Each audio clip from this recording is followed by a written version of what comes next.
Hello friends, and welcome to a new episode of The Post-Apocalyptic Inventor. In this video I will try to get this old ugly Macintosh computer all nice and shiny again. This is a Macintosh LC manufactured in 1991 and a local viewer from Cologne has given it to me. Thank you again for that. As you can see though, it has suffered badly from UV light exposure and cigarette smoke over the years, and I will now try to get the old plastic parts clean and bright again. In order to actually remove the yellowing of the plastics, a lot of preparation is required. You want to get all surfaces as clean as possible. And in order to do that, I start by dusting off all the parts from the outside using compressor and blowgun. The next step is to disassemble keyboard, mouse, computer and monitor and separate all the electronics from the enclosures. The keyboard is especially dirty with a nasty layer of grease on many of the keys. After removing the screws on the bottom, the cover can be taken off and pressurized air is used again to remove the dust from the insides. Cover and bottom are separated from the keyboard, and now a large tub with soapy water is prepared. This is just a very large IKEA container. I do not recommend to buy these transparent containers in general, because after just a few years these plastics will get brittle and will shatter into nasty shards that you can cut yourself with if the material is stressed to any degree. But if you want to improvise a tub for washing things on the cheap, I can kinda recommend them. While these parts are left inside the washing solution that I just prepared with ordinary washing powder, the individual keys are removed. There are special tools for that, but I did it with my needle nose pliers and that worked quite well. You just have to try it and be a little gentle there. And the empty spaces between the buttons are cleared with a rag. The keys are also put into a container with washing solution. The mouse is quite nasty looking as well. The enclosure is easily opened, and the parts also go into the fluid. The same has to happen with the enclosure of the actual computer. Just one single screw on the backside of the enclosure holds the top cover in place.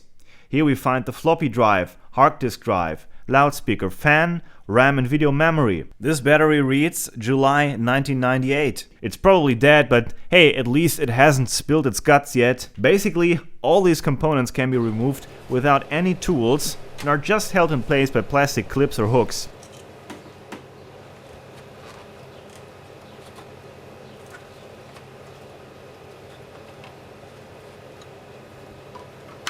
And that's what the bottom part of the enclosure looks like with the electronics gone. It has a metal shield that might corrode when wet for a prolonged amount of time, but it can't be removed from the plastic easily, and I will put it into the bath without removing it. It simply will have to be dried quickly and thoroughly right afterwards. So after a while, all of these plastic parts are removed from the tub again. The washing powder residue is removed in a second tub with plain water, and then the parts are left to dry.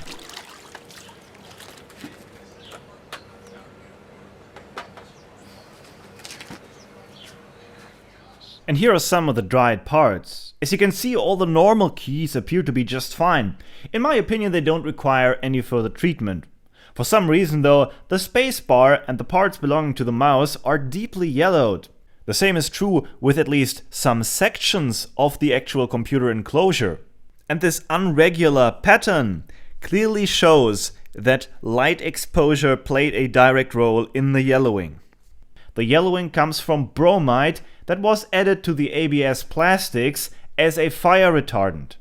And a few years ago, a method came up on the internet that can be used in order to remove the yellowing. According to Wikipedia, it all started with a post on a German forum in 2007 and spread on international forums later.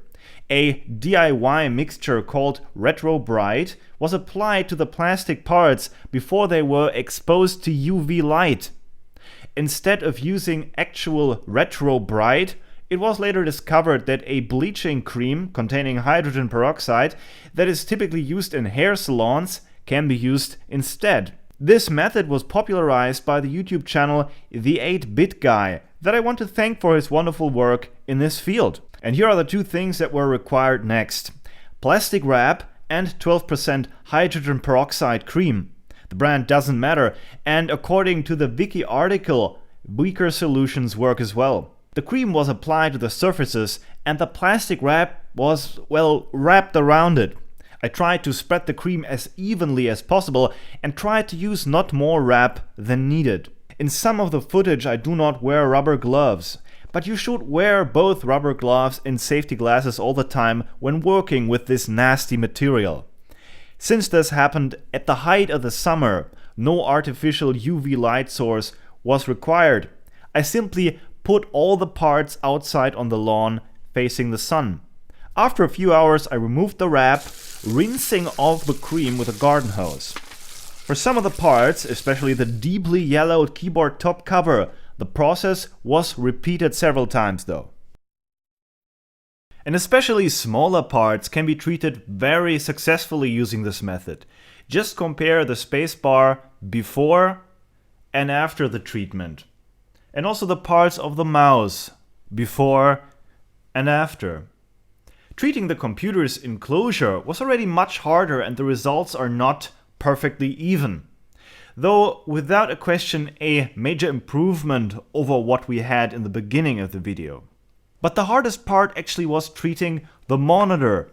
And I knew that in advance, and that's why I spared it for last, when I would already have a little more experience with this method.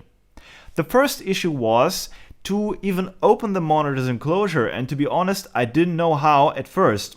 I asked around in the Macintosh enthusiasts group on Facebook and someone pointed me to a manual. Thank you for that, you're great. In order to pull the monitor apart, it has to be pushed down at these two spots here. Only if you know that, will you be able to open the thing without breaking it.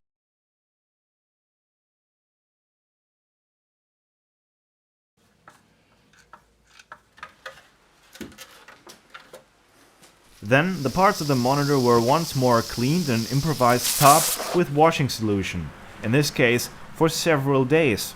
And after rinsing off the residue, I again let the parts dry. The more an object differs in shape from a flat plane, the more complicated it becomes to have direct light exposure to all relevant surfaces. It is also extremely difficult to have the cream stick to surfaces that are perforated, like here for heat dissipation, without being able to actually block the holes from the bottom side.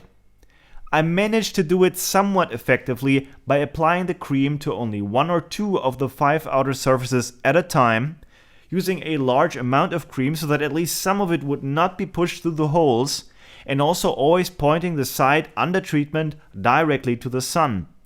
Since it was overcast on those days, I had to wait for many hours though, so the rinsing and reapplying of the cream on the different surfaces actually continued for several days in a row.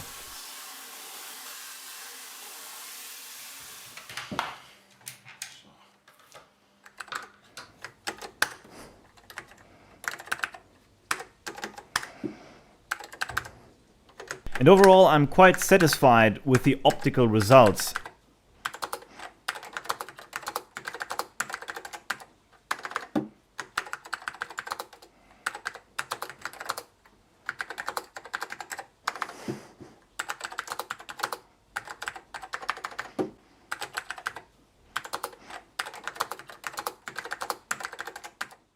The Wikipedia article also states though that ozone generators can also be used instead of applying this hydrogen peroxide solution. And I think that especially for larger objects with complicated shapes like that CRT monitor, it would make sense to give that method a try because it is so hard to apply anything to the surfaces. And does the Macintosh LC actually boot up? Does it work? Well, I guess I will have to talk about that in a future episode, guys. I probably talk about it in an upcoming update video.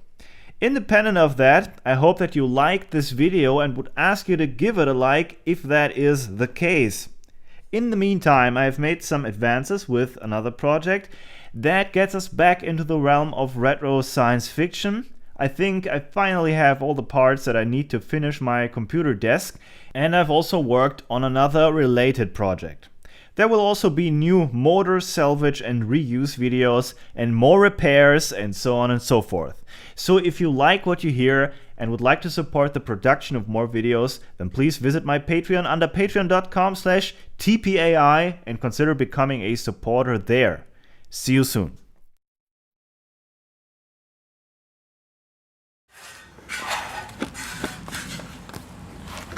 Aus. Aus.